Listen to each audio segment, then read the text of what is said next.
Please welcome back to the stage CEO of Emerge Americas, Felice Gorordo. Thanks, everybody. How's everyone doing? I know it's like the post-lunch lull, and folks are, eager for the networking and also the welcoming party that we got coming up. But this is a panel specifically you won't want to miss, and that is incredibly near and dear to my heart. As many of us know, during this pandemic of COVID-19, there have been also other pandemics, including that of mental health and the mental health crisis. And in the digital age that has brought numerous benefits and conveniences, it's also presented unique challenges to our mental health and well-being.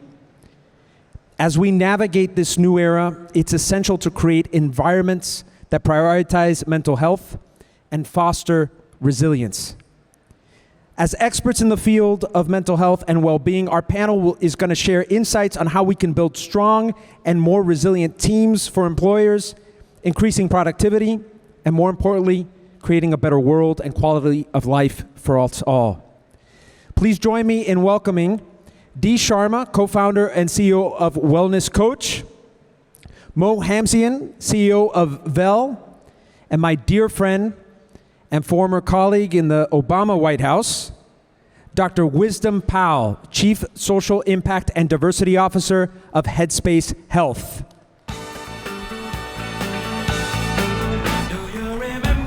Thank you for this. Have fun. There's a timer there. And we also have a very special treat. Moderating this session is Nicole Valentine, from FinTech Director of Milken Institute. If you're not familiar with the Milken Institute, I highly recommend you look it up. We're very grateful for our partnership with Milken and specifically with you, Nicole. Thank you so much. Thank you, Felice. Thank you. Thank you. Really excited to have this conversation today with these thought leaders and experts in wellness, health equity, workforce well-being, and workspace design. We really have a dream team, so everyone sit tight. We're going to really have some great conversation today. We're going to discuss the connections among health, wealth, and tech, and ways that individuals and leaders can prioritize wellness in the new digital age. I spend my time as FinTech Director at the Milken Institute, which is an economic think tank. We are one of the first think tanks to open a Miami office. So I'd like to say, thank you for inviting us here and having us here. My colleague, Alexandra Schuler, is running the office and running the team here, so we're happy to be here in Miami as a think tank. Our think tank has a robust health program where my colleagues focus on public health solutions, faster cures, medical breakthroughs, and health outcomes that support a meaningful life. Our finance program advances fintech innovation, inclusive capitalism, and financial fluency. So looking forward to having this conversation where we're intersecting health, finance, tech. I'd like to start this conversation off with Dr. Powell. Dr. Powell, as the Chief Social Impact and Diversity Officer at Headspace, I'd love to get your insights on the current state of events as it relates to markets, financial instability, bank failures, looming layoffs, office culture, how that impacts mental health and wellness, and how can institutions, leaders, and individuals work towards supporting more mental health and wellness in their workspaces, in their lives. Thank you for the question and for the opportunity to be before this esteemed audience. I think what's important to note is that the pandemic, the global pandemic that we all face together collectively, has really exerted an extended impact on mental health and well-being for our nation and around the globe. All of the data and the signs suggest that there has been upticks in anxiety, depression, post-traumatic stress disorder, and other forms of serious mental illness that are not unrelated to the events and the social climates that you've described. There is a fierce urgency, I guess we can all feel that in this room, for us to be paying attention to mental health. And it's not just a nice to have, It is a need to have. It is in fact a business imperative. I want to level set with some statistics. Between February 2020 and May 2022, more than 300,000 educators resigned in the US, citing concerns over safety, burnout, and low pay, among many other reasons. These striking statistics also are coupled with other signs that folks are leaving the workplace with mass exodus. And that mass exodus from the workplace, the great resignation as we've all called it, was effectively a mental health resignation. It was people looking at their lives and the meaning of work and their connection to work and asking themselves critical questions. Is this organization rising up to meet me at my highest intentions for full radical healing and wellness? And the considerable number of employees that are looking for that type of service and support from employers is increasing. So yes, all of these circumstances that we face in our everyday lives, political unrest, racial division, and strife, have an implication for our mental health and creep in to the ways that we perform at work. So it is no longer acceptable for us to look away from mental health, even if our organizations are not mental health in nature.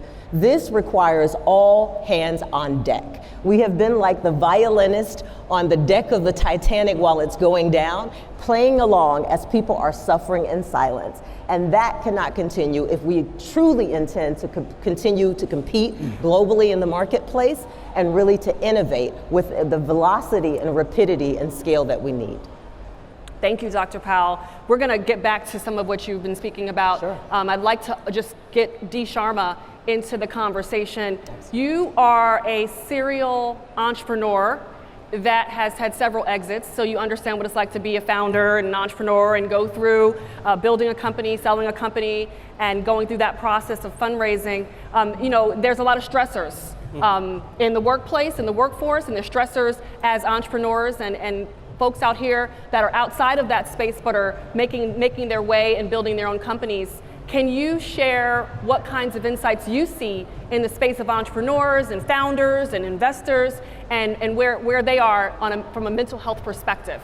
Of course, yeah. And we founded Wellness Coach from a personal burnout that happened from the last startup. My last startup was very successful. We had 12 offices in 22 offices in 12 countries, and we were just growing like crazy. But all that took a toll, lack of sleep, burnout. And the word burnout was not as commonly used until the pandemic. So there is a silver lining that pandemic actually made us all aware that burnout is real, happens all the time. And so we started a mental health company. But if I fast forward to today, things are just really bad right now. Look at what happened last year. Companies were doing layoffs. They were cutting back on employee benefits. Post-pandemic has had its effect. And then this year, you mentioned Silicon Valley Bank, which is the bank of all the startups. I've banked with them for 23 years. They went under. That was not, this weekend I had where it was Friday and we heard the bank was going under, and the whole weekend we had our money stuck there, and we didn't know Monday what's gonna happen, if the Fed's gonna do a stopgap measure or not. So I think it's been very hard for entrepreneurs. And building a company is very difficult anyway. You're gonna have all kinds of ups and downs, but then the added pressure of the markets has just been difficult. Yeah. So I just, like I said to myself, I signed up for this. So if you signed up for this, then you gotta go for the ride, right? But more power to all entrepreneurs that are here building companies, because it's never been easier. It's been pretty hard because the venture industry is in a bad place, banking is in a bad place. The good thing is hiring has gotten better. Other than that, and you have to take care of your mental health. I think, what I've done is build a regimen that every morning I do a journal, I meditate, I go for a run. You have to take care of your mental health if you're gonna go through this, because I don't think it's gonna be over anytime soon. It may get even worse, so brace yourself for another year and a half or so of one bad news after the other. And then just lastly, this morning, I read Business Insider, BuzzFeed did a layoff, and the founder, Jonah Peretti, who I've met a few times, he wrote about what happened the last 9 months. I mean, it is really something you want to read as an entrepreneur, because just one thing after the other is happening. And We still got to stay strong. We still got to build. And I think, best companies are built when times are tough. So this is when the best companies are going to come out, right? Because the money is hard to get, and it's, it's easier to compete. So good luck to all the entrepreneurs that are here. I'm here with you. Thanks, Steve. I'd love to get Mo, CEO of Bell, into the conversation. I'd love for you to share from your perspective, what we do, our work, is a significant part of our identity. And I'd love for you to tell us the importance of our workspaces to our well-being. Yeah, I would love to, Nicole. Well, thanks very much for eMerge. I think you mentioned to eMerge that it's so nice that they've put this subject on the main stage in lieu of the fact that next month is mental well-being month, so that's really important.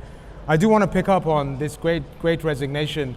We find at Vel, and we put job posts out there, we get 1,700 applications, It's really incredible. So the way we look at it, maybe a better way to look at it would be this: it's a great transition, right? And what the workforce has now got, because of this major structural shift in a very positive light, is enormous amount of flexibility. Because now categorically it's totally legitimate to leave work, make different decisions, change zip code, and drive new economies and get choice. Hiring, we're interviewing a chief of staff, she's actually here, and she's based in Chicago. Because we're remote, because we're structured from within. So that's really important. And that workplace, for me, the reason Vel was created was, like you say, that mental well-being and connection to work is really important. I used to work out of coffee shops, and there was a huge degree of shame and embarrassment. Like, if I was as successful as my successful cousin at Google, I wouldn't be working out of a coffee shop. And so those things, associations, are important. And there's a responsibility for the employer and the workplace, and even brands. There's a responsibility for Publix, for instance, or any major brand to say, I own a space, what is the well-being of the people who travel through this? Yes, there are customers, and we take that really seriously at Vel. So interlacing behavioral sciences, thinking about what people want in light, snackable environments is really important. And Dr. Sharma, D. Sharma, you're a doctor now, by the way, everyone. So what you said is absolutely true, because entrepreneurship is about one foot in front of the other. But the positive thing is, what the pandemic brought for everyone is we're all in it together. Yes. And if you look at the last crisis of 08, 09, 010, there are major startup graduates out of that. Uber came out of that, Airbnb came out of that, Facebook got accelerated out. And I think despite the trauma and the turbulence of the pandemic, there are going to be startups, like you say, opportunities in crises, are going to be graduating out of that. So although humanity is going through a shift, I find it really positive, because we're one of those startups that trying to find solutions. We won't be entrepreneurs if we didn't. We have to find the positive. Exactly right. Yeah, I love that we're talking about the pandemic, and we're putting the pandemic in perspective. We have a lot of data around pre-pandemic, during pandemic, and now post-pandemic. In terms of the post-pandemic, COVID aftershock, are we still in a denial around how we're doing from a mental health perspective? We talked about backstage, during the pandemic, we're all gaining a couple pounds, we're eating comfort food, we're getting through this together. Now we're out of it, there's a lot of travel, people are outside, they're moving, but are we well? And are there things that we could be doing to make ourselves better? Dr. Powell? So I love this question, because the reality is that when we're in something, when you're in the midst of a crisis, you have a few choices. And we made the choice to come together as a nation to create new ways of connecting to each other. We rediscovered possible relationships in our families. There are many stories, good news stories about the pandemic producing more human connectivity. But the challenge for all of us, and this is an American challenge, is that we get pretty amnestic about struggle once we're on the other side of it. And there is a presumption that all is well. But we know for sure, as in the trauma world, that we can experience things we call post-suppression rebound effects. What that means, it's like the game of whack-a-mole that we all played as a kid, or some of us still play, we have grandchildren, where you pop the mole down and you think, oh, he's down on the ground. But what happens is that you can do that for so long with our emotional pain, but it will pop up someplace else. and produce a ripple effect in ecosystems, in our environment, in our capacity for healing. And so what we need to do now more than ever is not take our eye off the prize. And I worry about that. It's like any other thing. When George Floyd and Ahmaud Arbery were murdered, the whole nation, employers, wrote statements about diversity, equity, inclusion, and belonging, and about what they were going to do to ensure that people were not suffering from the racial trauma, right? Everyone came out, with boldness. And I can tell you now that less than a third of those companies and organizations have kept their commitments. And to me, your budgets tell me what matter. Yeah. You pay for the things that matter, right? If it's not a line item in your budget, it doesn't matter to you. And we have shifted the line item on mental health in our nation for so many decades. So the pandemic really is just the tip of the iceberg, in my opinion, in terms of the ripple effects on the mental health system. So what we need now more than ever are leaders who are willing to create the command climate for mental health and well-being. If you are not taking care of yourself as a leader, as a founder, then no one else around you will. And I learned this the hard way because I'm a pretty, I dare to say workaholic type of personality, but persistent in my work.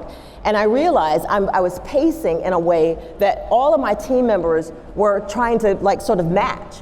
And I realized that if I never took a day off, if I never centered my own well-being, then this type of effect on my team would not happen, right? They would not feel the radical permission they need to take this first step for self-care. We know that when we invest employee mental health, employees rise up to meet us and help us meet our bottom lines. You cannot have innovation, competitive advantage if you don't take care of yourself and the people who take care of you.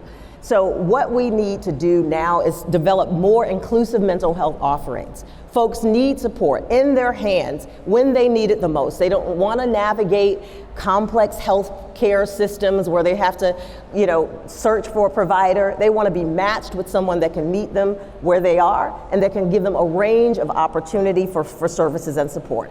So invest in your mental health, in your EAPs.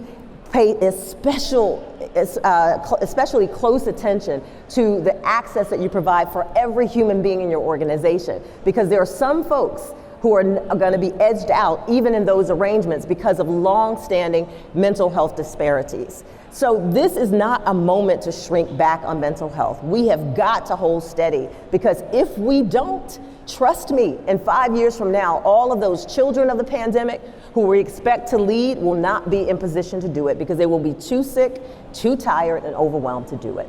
Thank you. Thank you. I want to just, Sharma. Yeah, there's a book called The Body Remembers. And I really recommend you guys read that book, The Body Remembers, because I think what I've seen, which is very disappointing, is when the pandemic hit, everybody's like self-care, hashtag self-care, meditate, this, that, and I'm seeing drop off, big time drop off. Why? Because you're going out, you're meeting people, you think that's okay, you're not taking care of yourself, but the body does not change as fast as your mind is changing. So the trauma is still in there. How many people that I know in my close family and friends lost their family members, lost relationships. Yeah. That just happened. It wasn't several years, it just happened, right? And now they stopped taking care of themselves. Now we have stats, we have global companies that use the platform, and we've seen dramatic drop this year specifically, I think, as the people start going out. And I worry because it's going to have repercussions. To your point, for sure it's going to have repercussions a few years out because you dropped the ball. And that, I think, is my biggest fear. Yeah. Dee, I want to follow up with you. Financial health has declined to pre-pandemic levels today. Financial health has declined to those levels. In your work on financial wellness, what areas do you see people need strategies? Yeah, it's very popular, because a lot of mental health issues are money driven. Unfortunately, that's the reality, we live in.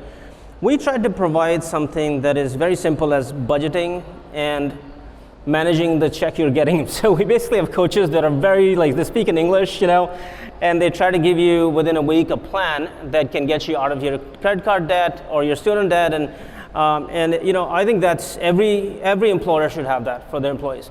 And I see employers do the 401k match, and then they have these experts, but to your point, getting to the expert is so difficult, navigating the system becomes so difficult that people just don't do it, right? I feel like with the advent of AI, with what's happening in the banking system, financial stress is only going to increase.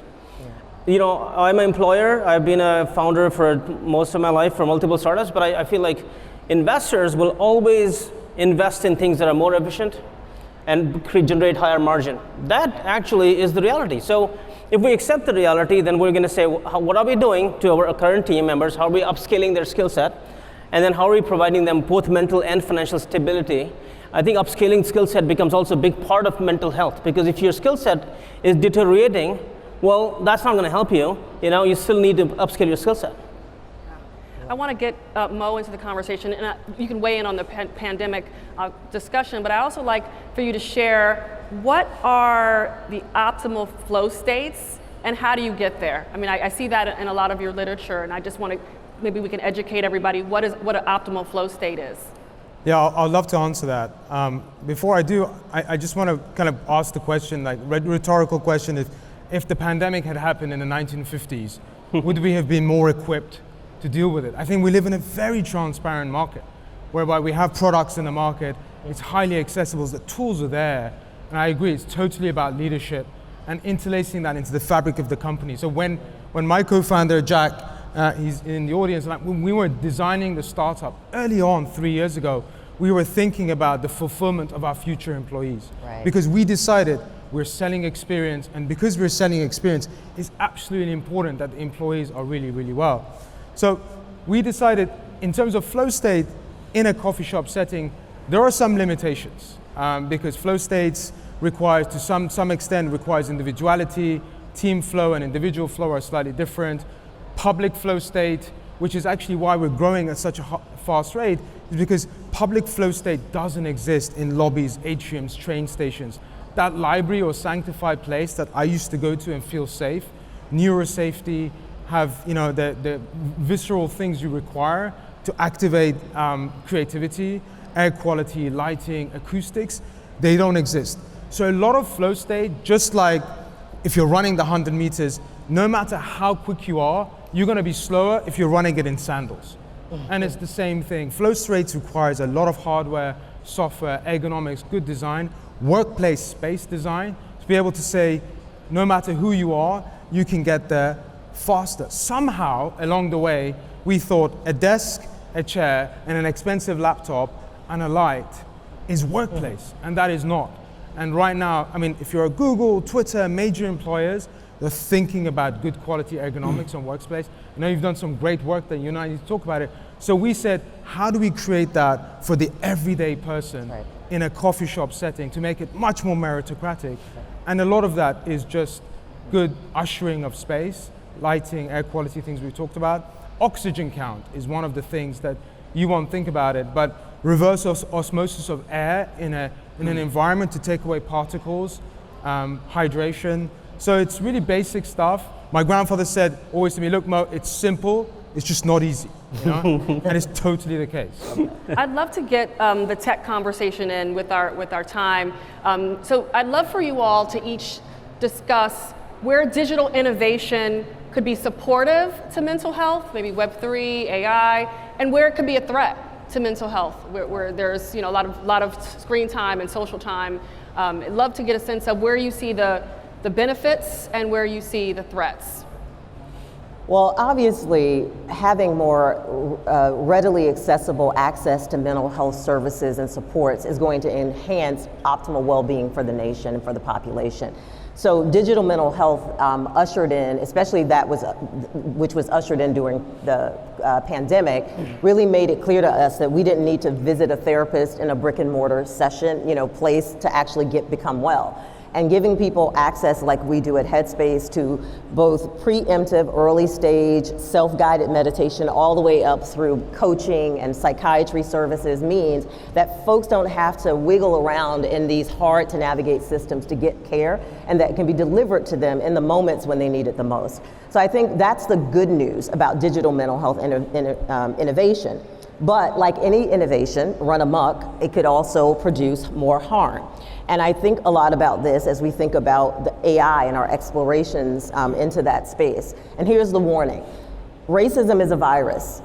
right? It mutates, takes on new hosts, and reproduces itself in a more virulent form if we don't watch it. Bias, discrimination, separatism, all of that can be actually accelerated through technology, right? You can actually put those things on quote unquote steroids. So we have to guard against what we call algorithmic biases, because humans design those innovations. You have programmers who are breathing in the same air that we're all breathing in that teach us that we're somehow different from one another. You have castography happening that gets built into design. So we have to be really vigilant about ensuring that these innovations reach people where they are, but that we don't speak to people in ways that demean their humanity vis-a-vis technology, or we'll just be actually making the problem even bigger than it was before.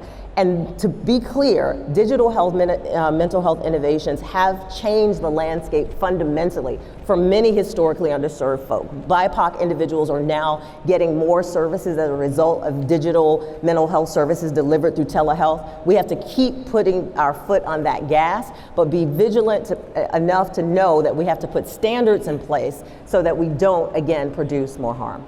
Thank you.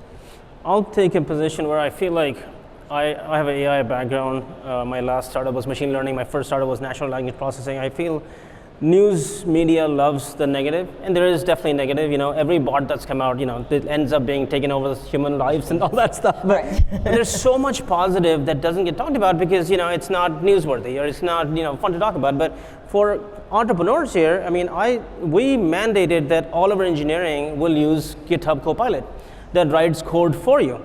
So now my engineers are worth 10 engineers, one engineer is now worth 10. I don't have to hire a lot of engineers, I'm much more efficient. We're using AI across every part of the company. And we're using it to actually be more efficient. We don't have to raise more capital, we can do things much faster. So the pace of innovation is changing, and I think that's the way to look at it. Now, you don't have to put the AI as a therapist in front of anybody. You shouldn't do that. I agree completely, you know. But when you're writing code or programming, there's a lot of tools available to take advantage of that. Exactly. The other thing is, you know, this speech synthesis software has gotten so good in the last several months. Like, it's incredible. So what I think of our platform, which is, you know, we have coaches that speak 31 languages, but still we don't speak all the languages. We don't have, you know, language support to the extent we would like. But this synthesis software is so good, I can actually take content, convert it to multiple languages like that, which would have taken me months or years even to do, right? So I just feel entrepreneurs should value what AI can do for them, and then what AI can do for their users. And I think what they can do for them is actually a really good place to invest. Right. And for their users, leave them alone for a little bit, let the technology mature, right? Yeah. But I'm a big believer. Yeah. And I think what you're lifting up, it's like AI for what purpose? Right, exactly. I think depending on what you're designing or using AI to support, the risks are varied. But when you're talking about mental health and touching people's lives, I'm a lot more, conservative in my sort of assumptions about what that technology can do, but also conservative about how and when we should leverage it. I think that we are all moving towards a world where AI is going to be a part of our existence. The question is, how responsible are we going to be about its deployment? I'm going to say something extreme. I think AI will have less bias than human beings do. Because human beings cannot be programmed, AI can be programmed the right way. Anytime OpenAI does something wrong, they get so much flack from everybody, and when humans have bias all the time, we know that, right? Nobody's checking on them. What are you going to do? So I honestly feel we have this bias against AI, but it's going to have a lot better outcomes in my view, and time will tell. Yeah. And if you add, one thing I put in Google, how many decisions does a human being make every year? Astonishing. We make 14 million decisions every year. That's 35,000 decisions, right? Should I wear red socks? Should I have tea? Should I have coffee? Should I get married? Should I get divorced? Should I move to America? It's stressful. Decision fatigue is real. Now, every decision I've ever made is being made in history.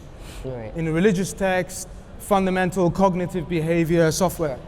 Delegating some of your mundane decision to AI over time is going to leave me as a human to make more creative decisions, different decisions. So to some extent, I think AI, we have to watch out for it, but if there's going to be a chip, I'll be the first one, put it in the back of my neck. But I have heuristics. I'm biased. I love technology. Well, I'd love to, in these last few minutes, you all to give everyone in the audience some advice as to what they should build into their daily routine. What are some things they can take away and say, I need to take a 30-minute nap, or I need to take a walk? What are some of the essential things and activities? Everyone in this room who's focused on tech and building and growing and pushing and competing and thriving, what are some things that should be part of the routine? I can, go ahead. No, start. I mean, just to start, I think just don't give up on your self-care. I think that's what I'm seeing more happening. Like, people are going out, they think, everything is mental health, being in nature. Yeah, but you can't give up on your self-care. You gotta go write a journal if you can every day. I think that's the best mental health tool you can do. Meditate, work out, but don't give up on yourself. I think that's the one big thing I'd say. Second thing I would say completely, on the other hand, I would say the innovation cycle in my 20 plus years of being an entrepreneur, I've never seen innovation happen so fast. So don't miss out on that either. Take care of yourself, but don't miss out on innovation. You'll have big FOMO if you do. Well, if you want true mental health well-being, maybe don't start a business. No, I'm kidding. But 12 years ago, I was in crises in my life, really difficult personal circumstances. Someone introduced me to transcendental meditation, to TM, and I found it really powerful because it's non-denominational. It's just pure action. Same way as you go to the gym, whether you believe it or not. I need to go to the gym, but when you go, believe it or not, you're just going to get fitter. There's some meditation styles means if you just do it, you're just going to get mentally more agile, mentally rested. So that's something I recommend. It's easy to do. Yeah. And I'll just add that I think we as human beings have to spend a lot more time just being as opposed to focused on doing. And it's something that for me over the past several years, as we've all worked to our capacity during the pandemic, those of us who are in the wellness space, it really taught me that filling my own cup was really more important, and making sure that what I was giving was being given from the overflow. And we're taught so much in this world to push. Hustle culture, push through culture is especially alive and well, and even more pronounced among leaders of color, because of that sort of imposter syndrome and that pressure to be the one who represents your community. So what I will say is pause. You are the architect of your life. Write in some breaks, and write them in often enough that you actually are replenishing and not catching up on the replenishment, which is what we typically do. We cannot actually serve anyone else unless we are well ourselves. So put yourself first on that agenda and watch how others around you will rise up to meet you for that goal. So at Headspace, we have a 4-day work week. We have mind days. We also have mindful meetings. There's a meditation every day. As a company and as an organization, we are encouraging each other every day to put ourselves first. Is the work hard? Is there a lot to do? Always. But you are the center of it. If you don't take care of you, nothing else will happen. So I would just say rest, and rest is complete resistance against any stress or anything in your life that might overwhelm you. So. Thank you, and I ask you to join me in thanking these very wise experts who gave us a lot of tools and insights that will hopefully help you with your meaningful life. Thank you. Good job, thanks. I think we take a picture. I love that, by the way. Oh, that was so you. beautiful, the architect. Out.